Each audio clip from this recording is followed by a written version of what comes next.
if you take a look at a lot of the reports that come out, including the Foundation for Aviation Safety, that talk about manufacturing issues. Yes. And then there's the door blowout, again, on a MAX, again, a manufacturing issue. I will once again go to one more aspect of the FAS report that also suggests a latent defect. It's been 228 days. The ill-fated Boeing 787-8 MAX plane crashed in Ahmedabad, and we are still struggling to find answers for it. While there have been a preliminary report that probably puts more questions than the answers it gives, today, a US-based aviation safety advocacy group has claimed that the Air India Boeing 787-8 aircraft that crashed in Ahmedabad on June 12 had experienced a number of engineering, manufacturing, quality, and maintenance problems in its service life of 11 years, leading to electrical system failures. The report has opened up a lot of questions that need to be answered. Joining me now is Christine Negroni. She is an air safety specialist and a veteran aviation journalist with 30 plus years of experience. She is also author of the New York Times bestseller, The Crash Detectives. She is also a former director of investigations and Dreamliner aviation law firm and served on FAA advisory panel on aging aircraft and a frequent speaker at global aviation safety forums. Christine, welcome and good afternoon. Thank you very much, Manju. It's nice to be here with you. Great. Christine, in a whistleblower report to the U.S. Senate Permanent Subcommittee on Investigations PSI on January 12, the Foundation for Aviation Safety alleged that critical safety concerns pertaining to the Boeing 787 aircraft fleet persist, and it also raised questions on the blame the pilot's narrative that it believes the ongoing crash investigation has so far insinuated.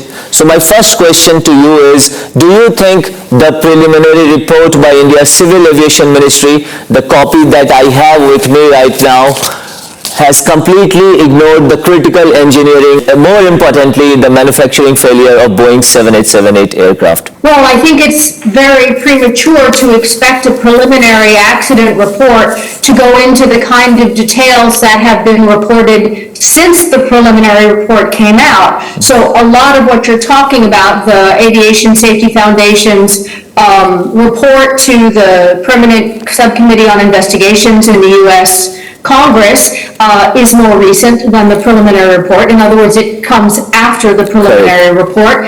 And the reporting, some fine reporting that is being conducted in India has also come after the preliminary report. That said, I think that the preliminary report had some big faults, and that was the absence of information, timestamp information that was available to the investigators and actually does provide some illumination without drawing any conclusion. So I'm not saying that the preliminary report was, a gold medal example of what a preliminary report should look like, but I don't think we can fault a report that came out many months ago for not having the subsequent information in it. It's not designed to do that. It's preliminary. You have extensively written about it. You also talked about the timing of the aircraft, the aircraft took off and the RAT deployed, and then the conversations between the two pilots that were mentioned in the preliminary report, but it fails to establish who asked whom. That brings me to the next question. Like, the entire report, if you read, talks about how two pilots were conversing rather than talking about the aircraft that had previously seen lot of system failures. Do you think something somewhere was ignored? Well, I will not draw that conclusion from the preliminary report, but I will draw that conclusion. I would say that is a resource-rich focus. It should be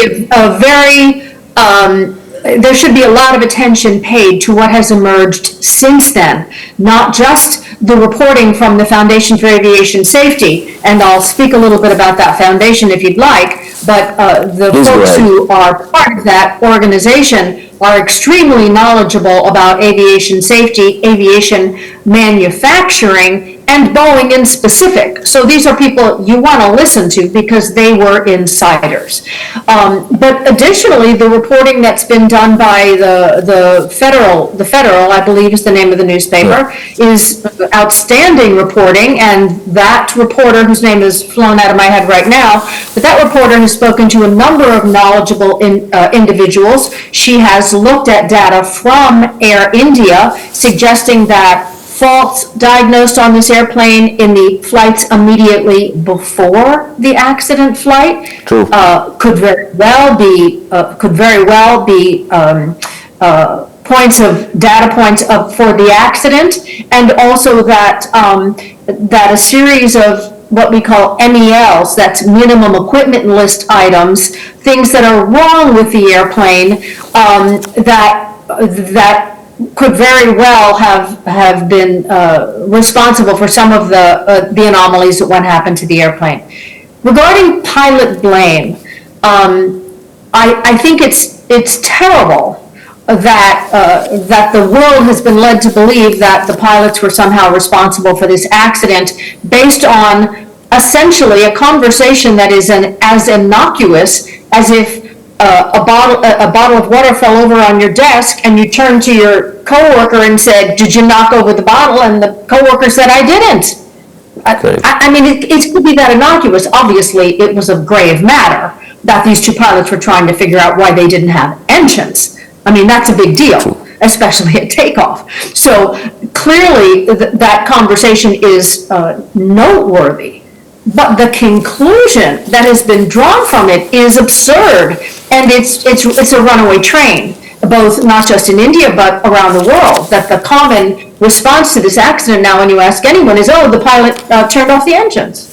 Well, Christine, before we go to the next question, I would like to probably run a little clip of Ed Pearson from the Boeing whistleblower hearing in the U.S. Senate. So can I request my team to play the little clip, please? It routinely states that their airplanes meet or exceed all safety standards. This is untrue and misrepresents the safety of the airplanes. The company illegally removed thousands of quality control inspections on individual airplanes without the FAA's knowledge and without the knowledge of the airlines. Although many of these inspections have been reinstated, hundreds of airplanes have left Boeing factories without those thousands of inspections. My last point is the Department of Justice and FBI relied on the slanted results of the first MAX accident investigation to develop an illegal and unjust deferred prosecution agreement. The NTSB chair reiterated to Congress last week that Boeing has said there are no records documenting the removal of the Alaska Airlines door. I'm not going to sugarcoat this. This is a criminal cover-up. Records do in fact exist. I know this because I've personally passed them to the FBI. This was before the Ahmedabad plane crash. Now, this was definitely in context of some previous air crashes. And what he clearly mentions there is that the focus is moving too quickly towards pilot error, while unresolved system risks inside the Dreamliner deserve closer scrutiny. So do you think that the same thing applies here as well? While we are talking about a closer scrutiny is the need of the hour when it comes to the system, when it comes to the entire aircraft leaving Boeing facilities? Well, the job of an air accident investigator is to follow the evidence to a conclusion. And sometimes that evidence will lead you to a non-conclusion or the opposite of a conclusion, like it didn't happen that way. So it's certainly within the realm of the investigation for investigators to look at the pilot's history, at whether there were any problems with their competence, problems with their emotional health. That's just a part of every accident investigation until you rule it out. But in the case of the Air India pilots, I think, and I don't know whether I could blame the investigators for it or the way the media reported on the investigators' findings, but there was this conversation. Did you turn off the engine? Yeah, no, I didn't. The fuel switch. Yeah, I mean, it happened. We can't say it didn't happen. But there's a world between that conversation happened and this thing is what it was, a pilot's overt action. And so that is where I think Indians and actually any air traveler should be outraged that this story is not being contained. And your investigation PR people should probably try and contain it. Media should try and contain it because it's just one factoid. But look at the rest of the facts, or a great bulk of the facts, Yes, which go right to the Dreamliner's persistent problems in manufacturing. Persistent problems. This was an airliner that wasn't in the air for 2 months in service before it was grounded for its issues with the battery, which later turned out to be a bad battery design. You can read about it in my book. But people who contributed expertise after the accident and looked at those batteries were scratching their head like, how did engineers think this was a good design? So there's that. There's the electrical problems. You're talking about the 737 MAX or the 787 Dreamliners? I'm talking about the 787 Dreamliner, Okay. the battery issue. The battery issue. Okay. So we have that happening in 2012 or 2013. It's slipped my mind, but well before the MAX. Then we have all sorts of problems at the Dreamliner factory, where many of the Air India Dreamliners True. were assembled, was in the South Carolina facility. So we have that is, as far as I'm concerned, a bright and shining path to follow.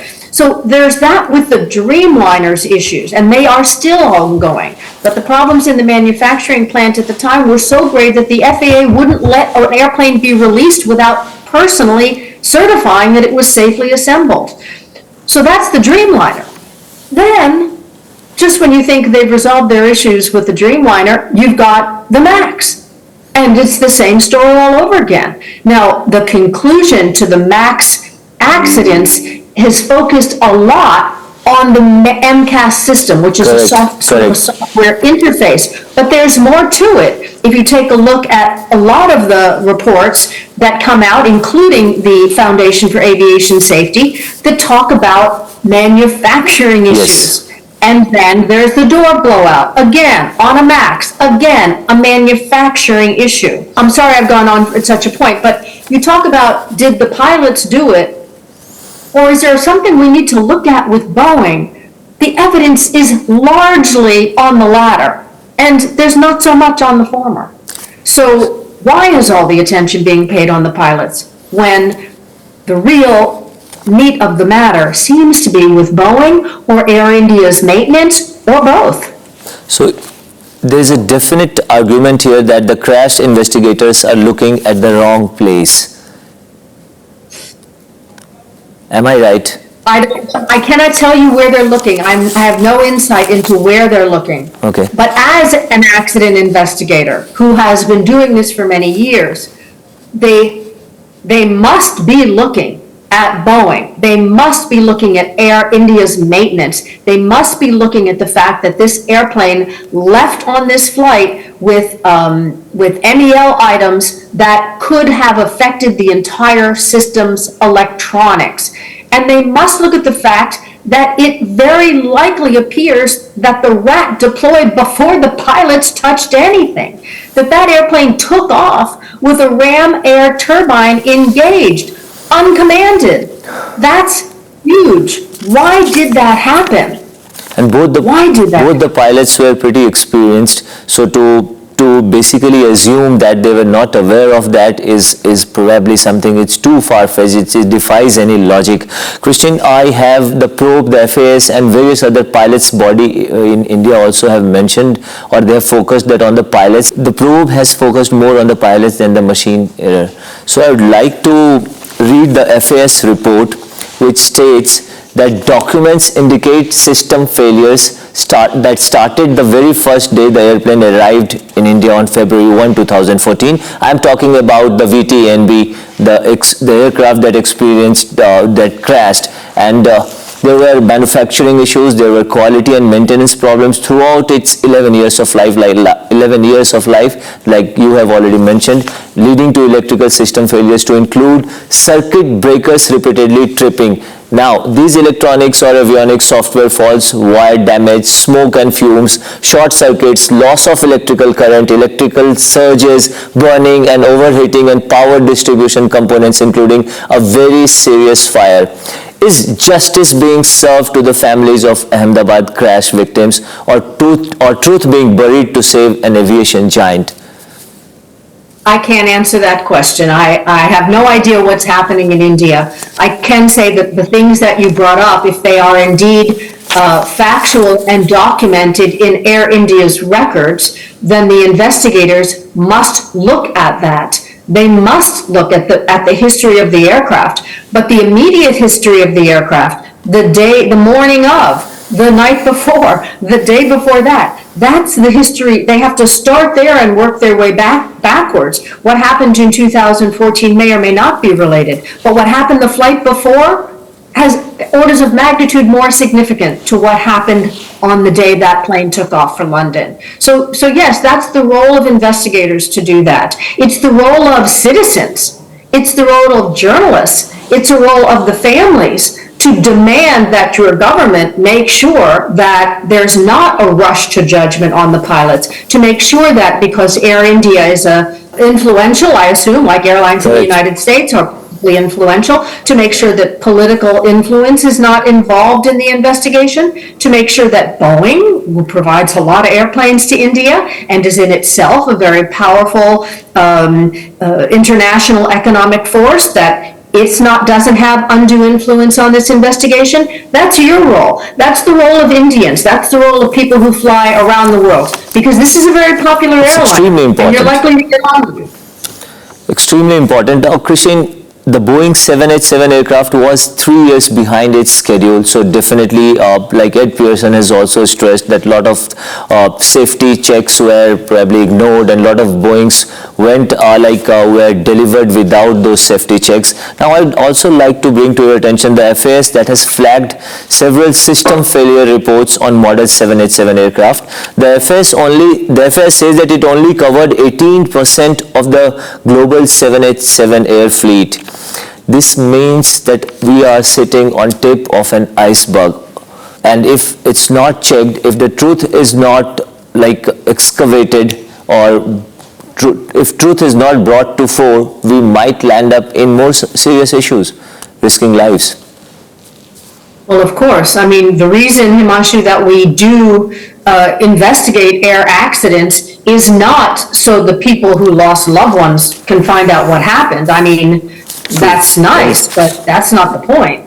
We don't want the same accident happening again. And if you take a look at how car accidents happen, or motorcycle accidents happen, and how airplane accidents happen, there's a world of difference between the amount of intensity given an air accident and a car accident. And if we gave the kind of attention we give to airplane accidents to cars, there wouldn't be so many people dying in car accidents. But the fact is that aviation is as safe as it is because of the investigations that are done, which is why it is so important for investigators to take seriously investigating all avenues and not leap to conclusions. I'm not saying that the Indian investigators are doing that, but it is the role of anyone who wants to get on an airplane and feel like they're going to arrive at their destination safely on any model of aircraft to pressure their government to make sure that these investigations are handled with integrity, curiosity, and no partial deference to anyone because, they got a lot of money. These are, and they make it sound easy. It's not easy. It's hard to do that, but it has to be done. I will once again go to one more aspect of the FAS report that also suggests a latent defect. So for our viewers, a latent defect is a hidden flaw in an aircraft's design, manufacturing, or maintenance that can remain undetected for years until triggered, potentially causing sudden cascading failures and a catastrophe that we may have seen in Ahmedabad. Do you think that a full investigation where Boeing should also be probed for all the latent defect that it may have allowed to go through, risking lives. If a good investigation will take a look at any potential trigger or any contributing factor to this accident investigation. Now, whether that goes farther and your Department of Transportation or your Prime Minister, whatever, wants to say, well, hey, maybe we should take a bigger look at other accidents, that's a policy decision.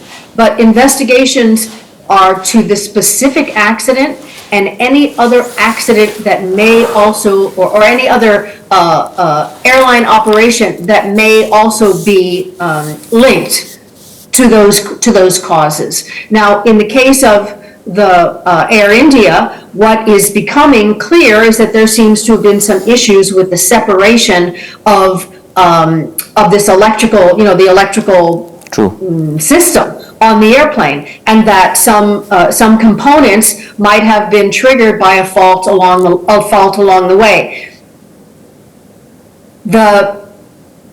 This particular, the one identified by the federal newspaper and probably other media in India, it's not getting a lot of attention in the United States, points specifically to a schematic that Boeing incorporated on the 787 that may or may not, that was novel at the time, and it may or may not have gotten enough scrutiny from the FAA. That's one of the things that your investigators should be looking at. Was the design, which was novel for the 787 and approved by the FAA, was it thoroughly examined for potential failures? And I will mention at this point that the 787 Dreamliner batteries were exactly that.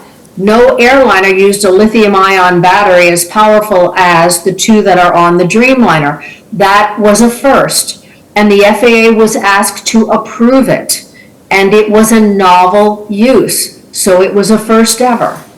And 2-3 months after the plane goes into service, that battery turns out to not have been a safe battery. Now, unfortunately, what happened with the Dreamliner battery is, once they realized, hey, this Dreamliner battery isn't doing what it's supposed to do, which is guaranteeing we never have smoke and we never have fire, rather than saying take it off and figure out another way, the FAA said, okay, fine, stick it in a box, and then it's okay if it has smoke and fire. Which, Boeing promised when it said it was going to put that lithium-ion battery onto the Dreamliner, we will not have smoke and fire. And now, it's okay. They want to have smoke and fire. It's in a titanium box. That's the solution. So sometimes that happens. Sometimes you don't get a satisfactory conclusion to a problem that becomes revealed. And that's life, unfortunately. Well, that what you have just explained, let me just also tell it for our viewers that in Boeing, in Air India 171, the FAA had issued a special airworthiness information bulletin on December 17, 2018 regarding the potential disengagement of the fuel control switch locking feature. The SAIB was issued based on reports from operators of model 737 airplanes that the fuel control switches were installed with the locking feature disengaged. Now, the airworthiness of the fuel control switches were installed. The airworthiness concern was not considered an unsafe condition that would warrant airworthiness directive by the FAA. Now, is this normalization of a deviance? Is the report by FAS has also talked about it? Is it like we know there is an issue, but we will not put it in the critical thing, we'll say it can pass, we can pass through this and probably hope for the best. Was this hope for the best attitude that probably is the biggest enemy you can say for aviation safety? And FAA and the entire body needs to relook at it? I'm going to hedge to this point. Is it the most? No, but it is a significant issue in aviation safety because powerful economic interests are always at play. This isn't a general aviation accident where some farmer gets his fields flown into by a small plane and there's no there's no real consequences. This is big money, big money, big money. And when you have big money, international trade and politics, there is always a struggle between what, do you do to make it to the utmost safety, and what are you pressured to think, well, I think we can work our way around it. I mean, that's the reality. I wouldn't have thought so when I started in this business, but I've seen enough of it. And take a look at the 737 MAX 10, which the pilots want to have this device on it so they get much more reliable information about what's happening to their airplane. And, Boeing insists they don't necessarily need it. Or in the 737, when operators of the 737 MAX said, we'd like our pilots to have training, and this became public after the accident, the engineers at Boeing laughed at them and said they were, I don't remember the term they used, but basically country bumpkins who didn't know any better and didn't know that they didn't need that. Well, guess what? The country bumpkins were right. The country bumpkins were right. They did need training. The pilots did need to know about that device on the aircraft, but they didn't get it. So yes, Himanshu, I don't want to, sound too pessimistic, but these are the realities in life, and this is what happens in big business. And it's important that Indian journalists stay on top of this story and not let it be tossed away as, the pilots committed murder-suicide, and there we are. And, and let's move on to our next thought. Christine Negroni, I can assure you that we at Republic will pursue this story till we get a final conclusion, till the truth is out. We are not going to drop this, and probably if Boeing has to be made accountable, definitely we will not stop our pen, and this report will continue, this investigation will continue. And since you have been a part of lot of crash, like you have written at like extensive length on different crash investigations, how much time do you think this may take? Like the final report, the truth to come out. Complicated accidents take time. They do. You're talking about. Let me go back to the Dreamliner for just a minute. The Dreamliner battery situation was quite unusual because A, it was first, and B, a lot of people did not understand battery chemistry and the chemical. The way the chemicals would work and provide power and all of that. I mean, I can't even think of the terminology anymore. I've deleted it from my brain. But the point is, it was complicated. And as I wrote about in my book, when the accident happened, the investigators at the National Transportation Safety Board, who are very good at their jobs, went out to try and get batteries and try and get people to help them understand how these batteries work, what makes them go into thermal runaway. What's the design issue? What are the issues? And they couldn't find enough people to teach them. So we are in it. We're living in a time in aviation where the technology is advancing so fast that what we call the tin kickers, the people who investigate airplane accidents, they're still thinking about motors and pulleys and flaps, but it's not so much about the machine anymore. It's about the technology. A pilot who I interviewed, a Dreamliner pilot who I interviewed for my story said, we used to look at these fly-by-wire airplanes and say, oh, it's a computer with wings. Now we say, it's a computer system with wings. It's a whole system of computers. So it's hard. These investigators, I hope they got smoke coming out of their ears. They should be thinking that hard. These are very hard investigations. And again, keeping up with new technology is very hard. So sometimes, and I call it the bamboozle effect, sometimes the spokesperson for the airline or the mechanics or the engineers can try and explain something to you, but you don't know whether it's nonsense or not because it's too complicated. Right. So there is a default to I can't understand it, therefore I'm not going to get my head around it. And it's hard. Today you're talking about this, tomorrow you'll be talking about politics, the next day education. You can't dive deep into some of these complicated subjects. And I want to add, because you said Boeing should be held accountable, but I think that's a judgment we're not ready to make at this point. It doesn't look good for Boeing, but they're only one party in this investigation. Your mechanics may be an issue. Your engineering staff may be an issue. Your airline operations manager might have made decisions that turned out to have been made for the wrong reason. I mean, it could go all the way up to your CEO. It's not just Boeing. It could be a lot of other factors. And one more thing is, because this is important, nobody gets blame. Blame is not what accident investigations are about, because people make mistakes, including engineers, including maintenance people, including pilots. But even if they make mistakes, you have to find out why they made the mistake. How did the system fail so that the mistake could go through the net? So try and stay away from, investigations try and stay away from the judgmental, because nobody benefits. Nobody benefits from that. Christian Negroni, on that note, I hope that we pursue this story, that aviation giants cannot just get away by putting words like 10 kickers. I hope they will be made accountable, and 10 kickers suggestions and concerns will be appreciated by these giants, and then so that we can save human lives. Thank you very much for your time, Christian. Thank you. Thank you.